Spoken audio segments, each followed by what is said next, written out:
Mike Waltz from Florida, served multiple tours as a Green Beret on the ground in Afghanistan.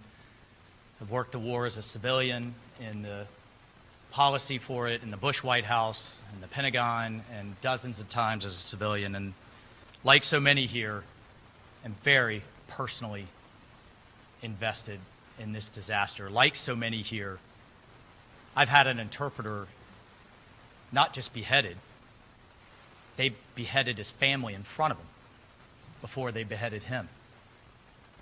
I had a journalist and a principal run out of town with Taliban threats, but they stood strong.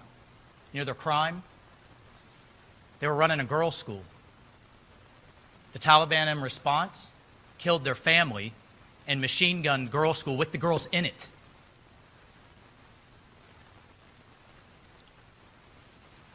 I had an Afghan soldier die in my arms, bled to death. To this day, I'm sending money to his family to make sure his 6 kids can go to school. This administration making these decisions, Blinken, Sullivan, Feiner, Psaki, we can go down the list, do not have a speck of Middle East dirt under their fingernails. They don't have a clue what this means.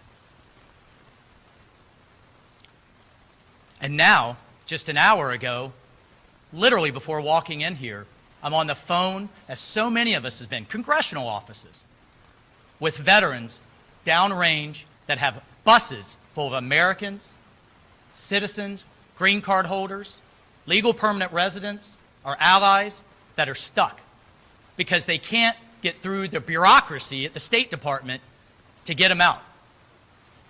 Right now, through the bureaucracy,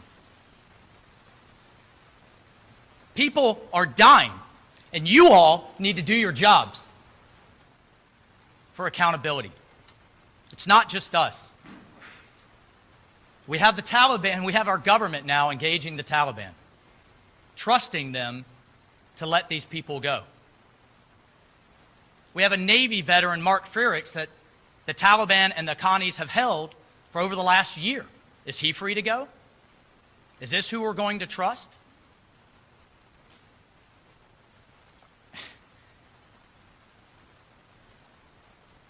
This government is about to enter into a ransom situation. On international television, Blinken said, well, they need access to funds, billions in foreign currency reserve, international recognition, in exchange for our own people. That's called a ransom. And that's un-American. We do not let terrorists dictate the time and place and method which we get our people out.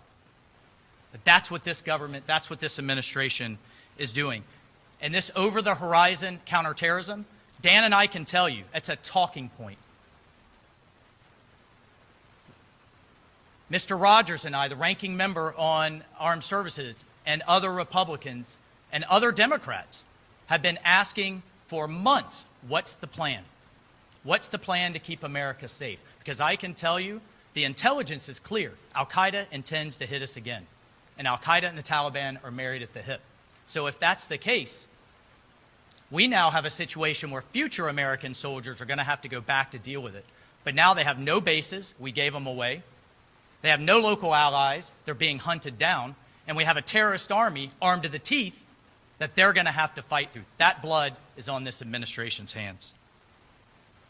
This is the same team around Biden that was around Obama.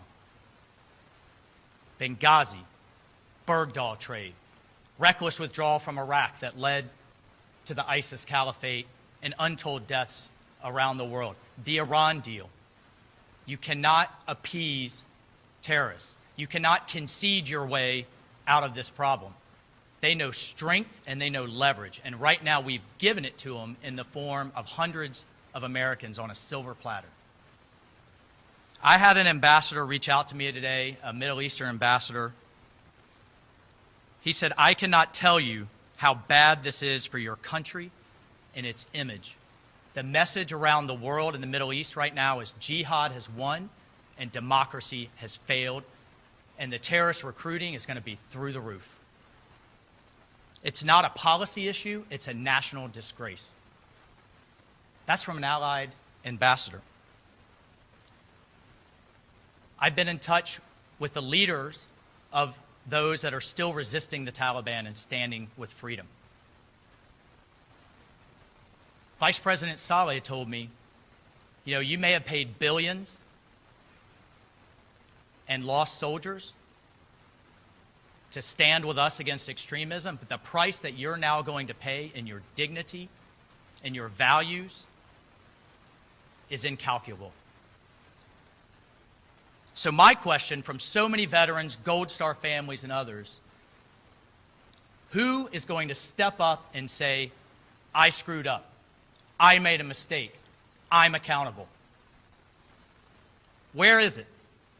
Well, if this administration won't lead and you won't drive that accountability in the media, then we will. We will lead, and for the sake of those veterans, for the sake of so many of them that we hold right here, they are not getting what they deserve out of this government, out of this building. We will hold them accountable, and we will give them what they deserve.